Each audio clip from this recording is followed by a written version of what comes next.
ಕಾಂಗ್ರೆಸ್ ಪಕ್ಷ ನಿರಂತರವಾಗಿ ಮಾಡ್ಕೊಂಡು ಬಂದಿದೆ. ಒಂದಲ್ಲ ವ್ಯವಸ್ಥೆಯಲ್ಲಿ ಪ್ರಸ್ತುತಿಗೆ ದೇಶದ ಪ್ರಧಾನಮಂತ್ರಿಗಳು ಅದೇ ರೀತಿಯಾಗಿ ದೇಶದ ಶಿಕ್ಷಣ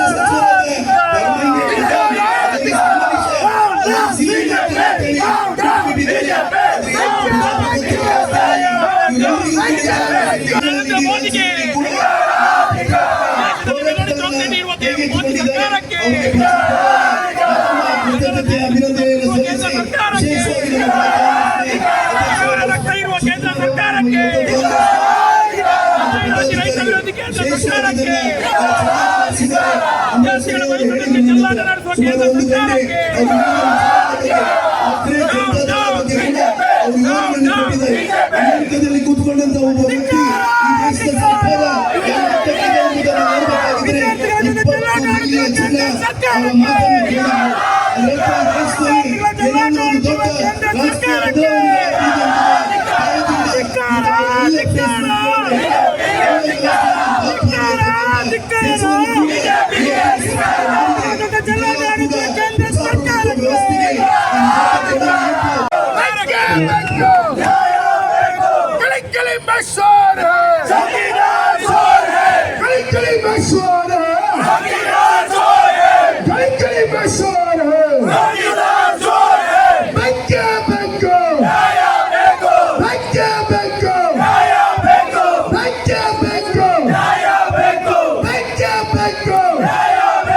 ವಿದ್ಯಾರ್ಥಿಗಳ ಜೀವನದಲ್ಲಿ ಚೆಲ್ಲಾಟ ಆಡಿದ ಬಿಜೆಪಿ ಸರ್ಕಾರಕ್ಕೆ,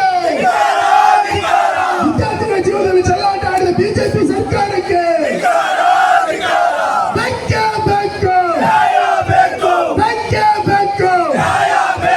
ಭ್ರಷ್ಟ ಬಿಜೆಪಿ ಸರ್ಕಾರಕ್ಕೆ,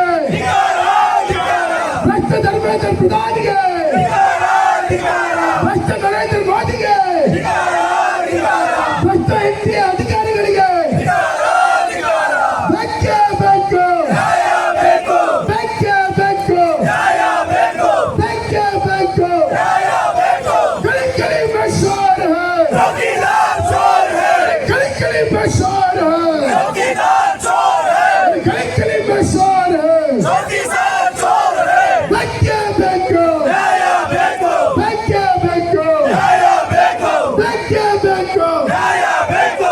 ಬಿಜೆಪಿ ಸರ್ಕಾರಕ್ಕೆ, ಬಿಜೆಪಿ ಸರ್ಕಾರಕ್ಕೆ ಒಳ್ಳೆಯ ರೀತಿಯಲ್ಲಿ ಒಂದು ಕಾರ್ಯಕ್ರಮವನ್ನು ಆಯೋಜನೆ ಮಾಡಿರ್ತಕ್ಕಂಥ ನಮ್ಮ ಬೂತಿನ ಯುವ ಕಾಂಗ್ರೆಸ್ಸಿನ ಎಲ್ಲ ಮಿತ್ರರಿಗೂ, ಅದೇ ರೀತಿ NSCN ಅಧ್ಯಕ್ಷರಿಗೆ ಮತ್ತು ನಮ್ಮ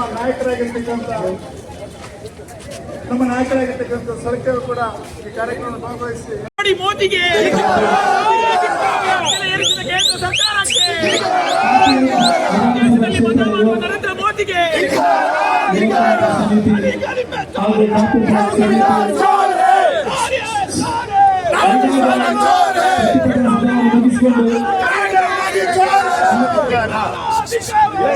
ಯಾರ ಮುಖ?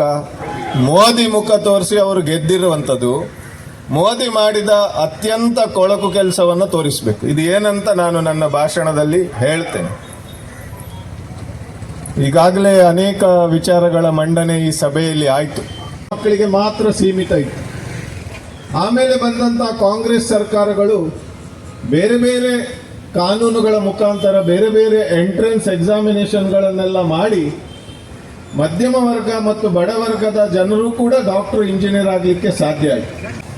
ಊಟ ತಿಂಡಿ ನಿದ್ರೆ ಎಲ್ಲ ಬಿಟ್ಟು ಅವರ ತಂದೆ ತಾಯಿಯವರು ಎಲ್ಲೆಲ್ಲಿಂದಲೂ ಸಾಲ ಮಾಡಿ ತಂದು ಫೀಸ್ ಕಟ್ಟಿ ಒಳ್ಳೊಳ್ಳೆ ಕಾಲೇಜಿಗೆ ಹಾಕಿ, ನೀವು ಬೇಕಾದರೆ ಮಾತಾಡಿಸಿ, ಇಲ್ಲಿ ಇರುವಂಥ ಎಲ್ಲ ಶ್ರಮಿಕ ವರ್ಗದವರ ಹತ್ರ ಮಾತಾಡಿ. ನಿಮಗೆ ಏನು ಆಸೆ ಹೇಳಿದರೆ ಮಗನನ್ನೊಂದು ಡಾಕ್ಟರ್ ಮಾಡಬೇಕು, ಒಳ್ಳೆ ಇಂಗ್ಲೀಷ್ ಮೀಡಿಯಂ ಹಾಕಬೇಕು, ಒಳ್ಳೆ ಎಜುಕೇಷನ್ ಕೊಡಬೇಕು, ನಮಗೆ ಕಲೀಲಿಕ್ಕೆ ಆಗಲಿಲ್ಲ, ಈ ಆಸೆ ಇರುವವರೇ ಇರ್ತಾರೆ ಇಲ್ಲಿ, ಆಟೋದವರು, ಯಾರ ಹತ್ರ ಬೇಕಾದರೆ ಕೇಳಿ. ಆ ಥರ ಡಾಕ್ಟರ್ ಆಗಬೇಕು ಹೇಳಿ ಇಷ್ಟೆಲ್ಲ ತ್ಯಾಗದಿಂದ ಪರೀಕ್ಷೆಗೆ ಕಾಯ್ತಾ ಇರುವ ವಿದ್ಯಾರ್ಥಿಗಳಿಗೆ ಹಿಂದಿನ ದಿನ ಅವರಿಗೆ ಗೊತ್ತಾಗ್ತದೆ ಕ್ವಶನ್ ಪೇಪರ್ ಲೀಕ್ ಆಗಿದೆ, 20 ಲಕ್ಷ ರೂಪಾಯಿ ಕೊಟ್ಟರೆ ನಿಮಗೆ ಸಿಗ್ತದೆ.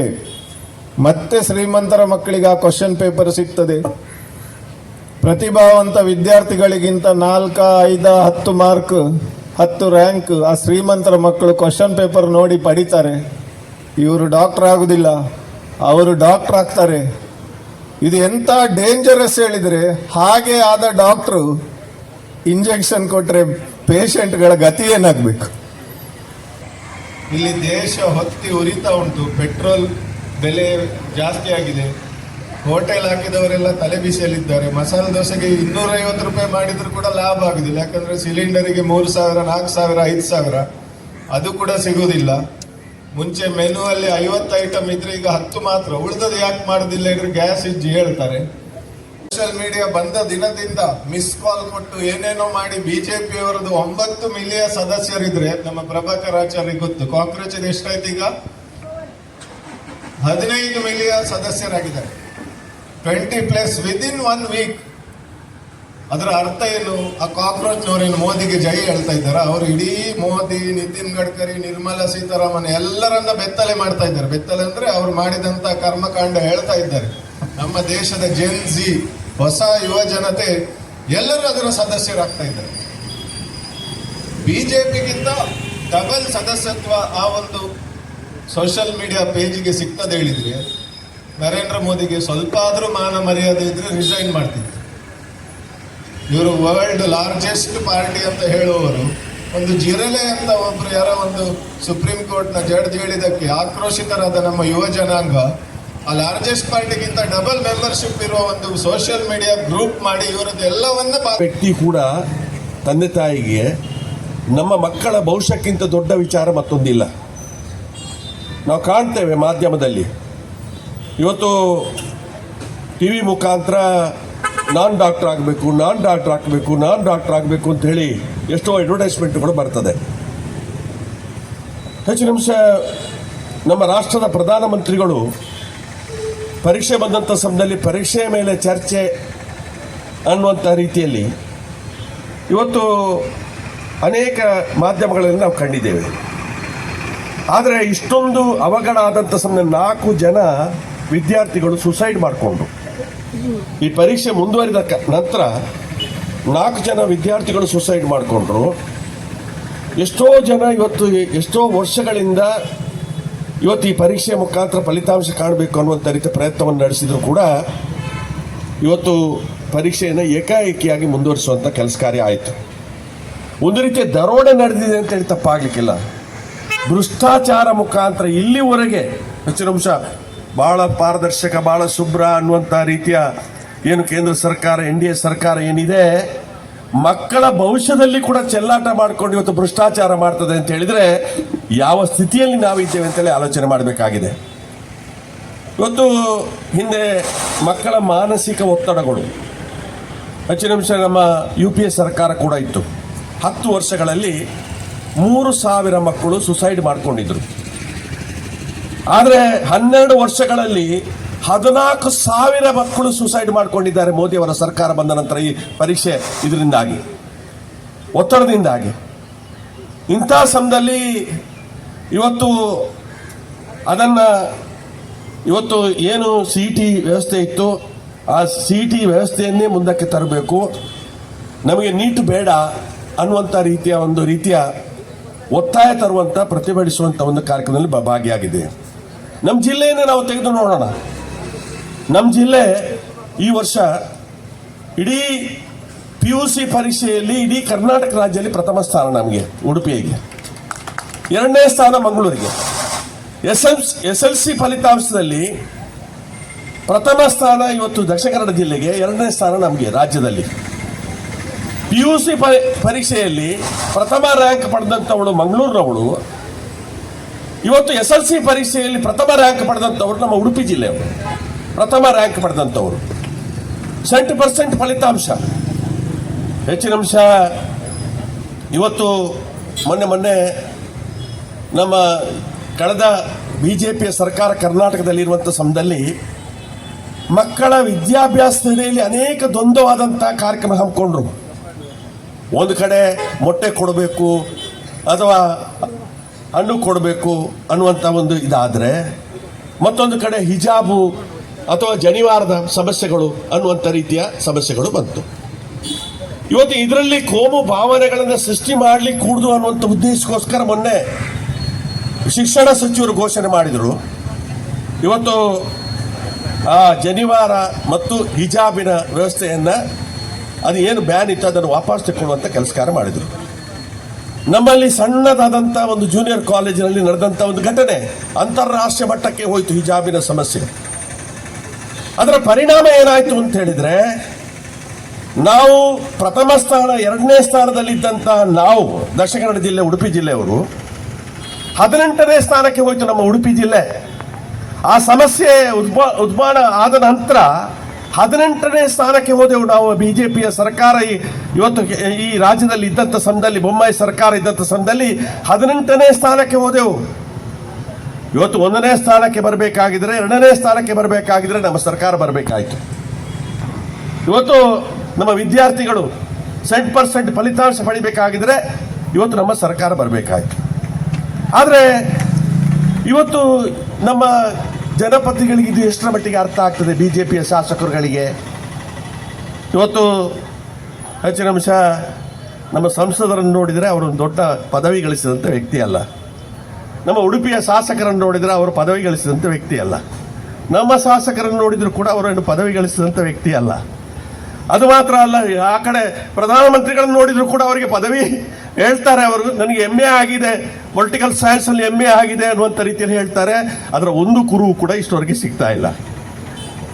ಪದವಿ ಗಳಿಸಿದಂಥ, ವಿದ್ಯಾಭ್ಯಾಸ ಗಳಿಸಿದಂಥ ಜನಪ್ರತಿನಿಧಿಗಳು ಅವರಿಗೆ ಎಷ್ಟರ ಮಟ್ಟಿಗೆ ವಿದ್ಯಾಭ್ಯಾಸದ ಬಗ್ಗೆ ನಿಗಾ ಇರ್ತದೆ, ಎಷ್ಟರ ಮಟ್ಟಿಗೆ ವಿದ್ಯಾಭ್ಯಾಸದ ಬಗ್ಗೆ ನಿಗಾ ಇರ್ತದೆ? ಹೆಚ್ಚಿನ ಅಂಶ ಅದೇ ಪರಿಸ್ಥಿತಿ ನಮ್ಮಲ್ಲಿ ಆಗಿರುವಂಥದ್ದು. ಇವತ್ತು ನಮ್ಮ ವಿದ್ಯಾರ್ಥಿಗಳ ಭವಿಷ್ಯಕ್ಕೆ ಯಾವುದೇ ರೀತಿಯ ಮಾರಕ ಆಗಲಿ ಕೂಡದು. ಅದಕ್ಕೆ ಏನು ಆಗಿದೆ ಅದರ ಬಗ್ಗೆ ಈ ರಾಷ್ಟ್ರದ ವಿದ್ಯಾಸಚಿವರಾದಂಥ ಶ್ರೀಯುತ ಪ್ರಧಾನ್ರವರು, ಧರ್ಮೇಂದ್ರ ಪ್ರಧಾನ್ರವರು, ಇದು ಒಂದು ಸಲ ಆಗಿರುವಂಥದ್ದಲ್ಲ, 4ನೇ ಸಲ ಆಗಿರುವಂಥದ್ದು. ಈ ಸಂದರ್ಭದಲ್ಲಿ ಅವರು ರಾಜೀನಾಮೆಯನ್ನು ಕೊಡಬೇಕು ಅನ್ನುವಂಥ ಒತ್ತಾಯವನ್ನು ತರುವಂಥ ಕೆಲಸ ಕಾರ್ಯವನ್ನು ಈ ಸಭೆಯ ಮುಖಾಂತರ ನಾವು ನಡೆಸಬೇಕು. ಬರೇ ಪರೀಕ್ಷಾ ಬಗ್ಗೆ ಚರ್ಚೆ ಅನ್ನುವಂಥ ರೀತಿಯಲ್ಲ, ಮಾಲ್ ಪ್ರಾಕ್ಟೀಸ್ ಮಾಡೋದ್ರ ಬಗ್ಗೆ ಕೂಡ ಚರ್ಚೆ ಆಗಬೇಕು. ಮೋದಿಯವರು ಚರ್ಚೆ ಮಾಡಬೇಕು. ಯಾಕೆ ಮಾಡ್ತಾ ಇಲ್ಲ? ಇಷ್ಟೊಂದು ದಿವಸ ಆದರೂ ಕೂಡ, ಇಷ್ಟೊಂದು ಮಕ್ಕಳ ಭವಿಷ್ಯದ ಬಗ್ಗೆ ಚೆಲ್ಲಾಟ ಆಡುವಂಥ ಕೆಲಸ ಕಾರ್ಯ ಆಗಿದ್ರು ಕೂಡ ಯಾಕೆ ಚರ್ಚೆ ಆಗ್ತಾ ಇಲ್ಲ? ಇವತ್ತು ಅದೇ ರೀತಿಯಾಗಿ ಇವತ್ತು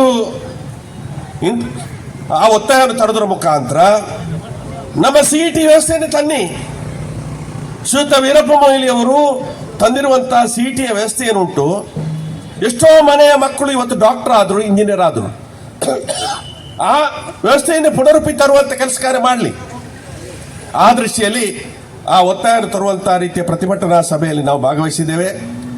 ಹೆಚ್ಚಿನ ಅಂಶ ನಂತರ ನಾವು ಮಾಡಿದಂಥ 36 ಬಡವರ ಕಾರ್ಯಕ್ರಮವನ್ನು ನಿಷ್ಕ್ರಿಯಗೊಳಿಸುವಂಥ ಕೆಲಸ ಕಾರ್ಯ ಮೋದಿ ಸರ್ಕಾರ ಮಾಡಿತು. ಮೊನ್ನೆ ಗ್ಯಾರಂಟಿ ಒಂದು ವ್ಯವಸ್ಥೆಯನ್ನು ನಾವು ಕೊಡ್ತೇವೆ ಅಂತ ಹೇಳುವಂಥ ಸಮಯದಲ್ಲಿ ಇವತ್ತು ಅದರ ವಿರುದ್ಧವಾಗಿ ಹೋರಾಟ ಮಾಡುವಂಥ ಕೆಲಸ ಕಾರ್ಯ ಇದೆ BJP ಅವರು ಮಾಡಿದರು. ವಿಧಾನಸಭೆಯಲ್ಲಿ ಹೋಗಿ ಹೋರಾಟ ಮಾಡ್ತಾರೆ, ಇದರ ಗ್ಯಾರಂಟಿಯನ್ನು ನಿಲ್ಲಿಸಬೇಕು ಅಂತೇಳಿ. 100ರಲ್ಲಿ 90% ಬಡವರಿಗೆ, ಮಹಿಳೆಯರಿಗೆ ಇವತ್ತು ಆ ಪ್ರಯೋಜನ ಸಿಗ್ತದೆ, ಅದನ್ನು ತೆಗೆದು ಹಾಕಬೇಕು, ಅದನ್ನು ನಿಲ್ಲಿಸಬೇಕು ಅನ್ನುವಂಥ ರೀತಿಯ ಹೋರಾಟವನ್ನು ಮಾಡ್ತಾರೆ BJP ಅವರು. ನಾವು ಇವತ್ತು ಜನರಿಗೆ ಸವಲತ್ತು ಕೊಡುವಂತ ಕಾರ್ಯಕ್ರಮ ಮಾಡಿದರೆ ಇವತ್ತು ಶ್ರೀಯುತ ಮೋದಿಯವರ ಸರ್ಕಾರ ಇವತ್ತು 30 ರೂಪಾಯಿ ಇವತ್ತು ಗ್ಯಾಸ್ ನಾವು ಧರ್ಮಾರ್ಥವಾಗಿ ಕೊಡ್ತೇವೆ, 30 ರೂಪಾಯಿಗೆ ಡೀಸೆಲ್ ಪೆಟ್ರೋಲ್ ಕೊಡ್ತೇವೆ, 2 ಕೋಟಿ ಉದ್ಯೋಗ ಕೊಡ್ತೇವೆ. ಇವತ್ತು ಏನೇನು ಘೋಷಣೆ ಮಾಡಿ ಒಂದೇ ಒಂದು ಕಾರ್ಯಕ್ರಮವನ್ನು ಅನುಷ್ಠಾನಕ್ಕೆ ತರುವಂತ ಕೆಲಸ ಕಾರ್ಯ ಮಾಡಿಲ್ಲ. ಜನರ ಹಕ್ಕುಗಳನ್ನು ಇವತ್ತು ಕಿತ್ತುಕೊಳ್ಳುವಂತ ಕೆಲಸ ಕಾರ್ಯ, ಓಟಿನ ಹಕ್ಕನ್ನು ಕಿತ್ತುಕೊಳ್ಳುವಂತ ಕೆಲಸ ಕಾರ್ಯವನ್ನು ಇವತ್ತೇನು ಹರಿಯಾಣದಲ್ಲಿ ಚುನಾವಣೆ ಆಗಿದೆ, ಮಹಾರಾಷ್ಟ್ರದಲ್ಲಿ ಚುನಾವಣೆ ಆಗಿದೆ, ಬಿಹಾರದಲ್ಲಿ ಚುನಾವಣೆ ಆಗಿದೆ, ಬಾಂಗ್ಲಾದೇಶದಲ್ಲಿ ಚುನಾವಣೆ ಆಗಿದೆ, ಬಂಗಾಳದಲ್ಲಿ ಚುನಾವಣೆ ಆಗಿದೆ, ಅಥವಾ ಅಸ್ಸಾಂನಲ್ಲಿ ಚುನಾವಣೆ ಆಗಿದೆ. ಇದು ನ್ಯಾಯವಾದಂಥ ಚುನಾವಣೆ ಅಲ್ಲ, ಇದು ಪಕ್ಷ ಗೆದ್ದಿರುವಂಥದ್ದಲ್ಲ, ಇದು ಇಲೆಕ್ಷನ್ ಕಮಿಷನ್ ಗೆದ್ದಿರುವಂಥದ್ದು. ಕೇಂದ್ರ ಸರ್ಕಾರ ಮತ್ತು ಇಲೆಕ್ಷನ್ ಕಮಿಷನ್ ಅಟ್ಟಹಾಸ ಮಾಡಿ ಇವತ್ತು ಮಮತಾ ಬ್ಯಾನರ್ಜಿಯನ್ನು ಸೋಲಿಸುವಂತ ಕೆಲಸ ಕಾರ್ಯವನ್ನ ಇವತ್ತು ನಮ್ಮ ದೇಶದಲ್ಲಿ ಇವತ್ತು ನಾವು ಪ್ರಜಾಪ್ರಭುತ್ವ ವ್ಯವಸ್ಥೆಯಲ್ಲಿ ನಾವು ಕಾಣ್ತಾ ಇದ್ದೀವಿ. ಎಲ್ಲವೂ ಕೂಡ ಮಾಡುವಂಥದ್ದು ಇವತ್ತು ಸಂವಿಧಾನಕ್ಕೆ ವಿರುದ್ಧವಾದಂಥ ಕೆಲಸ ಕಾರ್ಯಗಳನ್ನು ಮಾಡುವಂಥದ್ದು. ಇಂತಹ ಸಮಯದಲ್ಲಿ ಅದನ್ನು ಪ್ರತಿಭಟಿಸುವಂಥ ಕೆಲಸ ಕಾರ್ಯ SIR ಬಗ್ಗೆ ಮೊನ್ನೆ ಇಲ್ಲಿ ಕೂಡ ತರಬೇತಿ ಆಗಿದೆ 1.5 ದಿವಸಗಳ ಕಾಲ. ಇವತ್ತು ಶೇಖರ ಇಲ್ಲಿ ಕುಶಲ ನಿಮ್ಮ ಓಟನ್ನು ಕಿತ್ಕೊಳ್ಬೇಕು, ಯಾವ ಬೂತ್ನಲ್ಲಿ ಕಿತ್ಕೊಳ್ಬೇಕು ಅನ್ನುವಂಥ ರೀತಿಯ ಕಾರ್ಯತಂತ್ರ ಇವತ್ತು ಮೊನ್ನೆ ನಡೆದಿದೆ, RSS ಮುಖಾಂತರ ನಡೆದಿದೆ. ಇವತ್ತು ಆ ದೃಷ್ಟಿಯಲ್ಲಿ ನಾವು ಪ್ರತಿಯೊಬ್ಬರು ಕೂಡ ಜಾಗೃತರಾಗಿರಬೇಕು. ನಾವು SIR ಇದರ ಬಗ್ಗೆ ನಮ್ಮ ಇವತ್ತು ಬಡವರ ಓಟುಗಳನ್ನು ಹೆಚ್ಚಿನ ಅಂಶ ಬಿಹಾರದಲ್ಲಿ 65 ಲಕ್ಷ ಓಟನ್ನೇ ಕಿತ್ತು ಹಾಕಿದ್ರು. ಹೇಳಿರುವಂಥದ್ದು ನುಸುಳುಕೋರರಿದ್ದಾರೆ, ಇವತ್ತು ವಿದೇಶಿಗಳಿದ್ದಾರೆ ಅಂತೇಳಿ. ಆ ವಿದೇಶಿಗಳು ಯಾರಿದ್ದಾರೆ ಅವರಿಗೆ ಪುನಃ ಅರ್ಜಿ ಸಲ್ಲಿಕೆ ಮಾಡುವಂಥ ಅವಕಾಶಗಳಿತ್ತು. ಅಂಥ ಸಮಯದಲ್ಲಿ 1200 ಮಂದಿ ಮಾತ್ರ ಅರ್ಜಿ ಹಾಕಿರುವಂಥದ್ದು. ಅದರಲ್ಲಿ ಕೂಡ ವಿದೇಶಿಯರು ಎಷ್ಟು ಅಂತ ಹೇಳಿದ್ರೆ ಬರೀ 63 ಮಂದಿ ಮಾತ್ರ. ನಾವು ತಿಳ್ಕೊಂಡೇವು ಅಲ್ಪಸಂಖ್ಯಾತರು ಅನ್ನುವಂಥ ರೀತಿಯಲ್ಲಿ 65 ಲಕ್ಷದಲ್ಲಿ 24 ಲಕ್ಷ ಮಾತ್ರ ಅಲ್ಪಸಂಖ್ಯಾತರು, ಬಾಕಿ ಉಳಿದಿದ್ದವರು ದಲಿತರು, ಇವತ್ತು ಪರಿಶಿಷ್ಟ ಜಾತಿ, ಪರಿಶಿಷ್ಟ ವರ್ಗ, ಬಡವರ ಓಟುಗಳನ್ನ ಕಿತ್ತುಕೊಳ್ಳುವಂತ ಕೆಲಸ ಕಾರ್ಯವನ್ನು ಸರ್ಕಾರ ಮಾಡ್ತಾ ಇದೆ. ಆದಂತ ಅನ್ಯಾಯವನ್ನು ಪ್ರತಿಭಟಿಸಿ ಅನ್ನುವಂತ ಮಾತನ್ನ ರಾಜೀವ್ ಗಾಂಧಿ ಅವರ ಆ ಸಂದರ್ಭದಲ್ಲಿ ಹೇಳ್ತಾ ಇದ್ರು. ಯಾಕೆ ಒಬ್ಬೊಬ್ಬರು ABP ಅವರು ಮಾತಾಡುದಿಲ್ಲ? ಹಾಗಿದ್ರೆ ಸಂಘಟನೆ ಇರುವಂತದ್ದು ಬಿಜೆಪಿಯನ್ನು ಪೋಷಣೆ ಮಾಡಲಿಕ್ಕೆ ಮಾತ್ರ ಇರುವಂತ ಸಂಘಟನೆ ತಮ್ಮದು. ವಿದ್ಯಾರ್ಥಿ ಸಮುದಾಯದ ರಕ್ಷಣೆಗೋಸ್ಕರ, ವಿದ್ಯಾರ್ಥಿ ಸಮುದಾಯದ ಭವಿಷ್ಯದ ಉದ್ಧಾರಕ್ಕೋಸ್ಕರ ಈ ಸಂಘಟನೆ ಅಲ್ಲ ಅನ್ನೋದನ್ನು ದೃಢಪಡಿಸುವಂತ ಕೆಲಸ ಕಾರ್ಯ ಇವತ್ತು ABP ದೇಶದಾದ್ಯಂತ ಇವತ್ತು ನಡೆಸ್ತಾ ಇದೆ. ಇಂತಹ ಸಮಯದಲ್ಲಿ ನಾವು ಪ್ರತಿಭಟಿಸುವಂತ ಈ ನಮ್ಮ ಹಕ್ಕಿನ ಬಗ್ಗೆ ಪ್ರತಿಭಟಿಸುವಂತ ಕೆಲಸ ಕಾರ್ಯ ಮಾಡೋಣ. ಪ್ರಜಾಪ್ರಭುತ್ವ ವ್ಯವಸ್ಥೆಯಲ್ಲಿ ನಮಗೇನು ಹಕ್ಕಿದೆ ಆ ಹಕ್ಕಿನ ಮುಖಾಂತರ ನಮ್ಮ ಹಕ್ಕನ್ನು ಪಡೆಯುವಂತ ದೃಷ್ಟಿಯಲ್ಲಿ ಇವತ್ತು ನಾವು ಹೋರಾಟ ಮಾಡುವಂತ ಕೆಲಸ ಕಾರ್ಯ ಮಾಡೋಣ ಅಂತ ಈ ಸಮಯ ಹೇಳಿಕೊಂಡು ನಾನು ಹೆಚ್ಚಿಗೆ ಮಾತಾಡ್ಲಿಕ್ಕೆ ಹೋಗದೆ, ನಮ್ಮ ಯುವ ಕಾಂಗ್ರೆಸ್ನವರು ಎಲ್ಲ, ನಮ್ಮ ಬ್ಲಾಕ್ ಕಾಂಗ್ರೆಸ್ನವರು, ನಮ್ಮ ಎಲ್ಲರೂ ಕೂಡ ಮುಖಂಡರುಗಳು ತಾವು ಈ ಕಾರ್ಯಕ್ರಮವನ್ನು ಆದಷ್ಟು ಶೀಘ್ರವಾಗಿ ಹೆಚ್ಚಿನ 1-2 ದಿವಸದಲ್ಲಿ ಈ ಪ್ರತಿಭಟನಾ ಕಾರ್ಯಕ್ರಮ ಇಲ್ಲಿ ನಡಿಬೇಕು. ಎಲ್ಲ ಕಡೆಗಳಲ್ಲಿ ಈ ಪ್ರತಿಭಟನೆ ನಡೆದ ಸಮಯದಲ್ಲಿ ನಮ್ಮಲ್ಲಿ ಕೂಡ ಕಾಪಿನಲ್ಲಿ ಕೂಡ ರೀತಿಯ ಇದನ್ನು ಇವತ್ತು ನಮ್ಮ ಹಕ್ಕಿಗೆ ಯಾರು ಚ್ಯುತಿಯನ್ನು ತರ್ತಾರೆ ಅದರ ಬಗ್ಗೆ ಪ್ರತಿಭಟಿಸುವಂತ ಕೆಲಸ ಕಾರ್ಯ ಮಾಡಬೇಕು ಅನ್ನೋ ಉದ್ದೇಶದಿಂದ ಈ ಕಾರ್ಯಕ್ರಮ ತಾವು ಹಮ್ಮಿಕೊಂಡಿದ್ರಿ. ಈ ಕಾರ್ಯಕ್ರಮದಲ್ಲಿ ಭಾಗವಹಿಸಿದಂತ ತಮಗೆಲ್ಲರಿಗೂ ಕೂಡ ನನ್ನ ಹೃತ್ಪೂರ್ವಕವಾದಂತಹ ಅಭಿನಂದನೆ ಸಲ್ಲಿಕೆ ಮಾಡಿಕೊಂಡು ನಾನೊಂದೆರಡು ಮಾತು.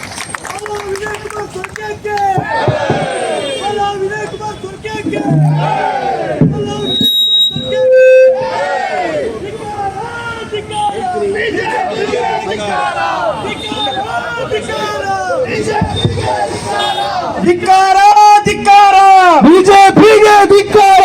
ವಿದ್ಯಾರ್ಥಿಗಳ ಜೊತೆ ಚೆಲ್ಲಾಟಾಡುತ್ತಿರುವ ಕೇಂದ್ರ ಸರ್ಕಾರಕ್ಕೆ ಧಿಕ್ಕಾರ ಧಿಕ್ಕಾರ, ಕೇಂದ್ರ ಸರ್ಕಾರಕ್ಕೆ ಧಿಕ್ಕಾರ ಧಿಕ್ಕಾರ ಧಿಕ್ಕಾರ ಧಿಕ್ಕಾರ,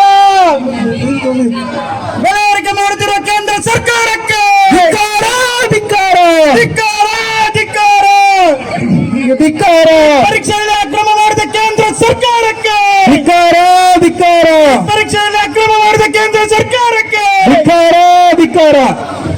ಈಗ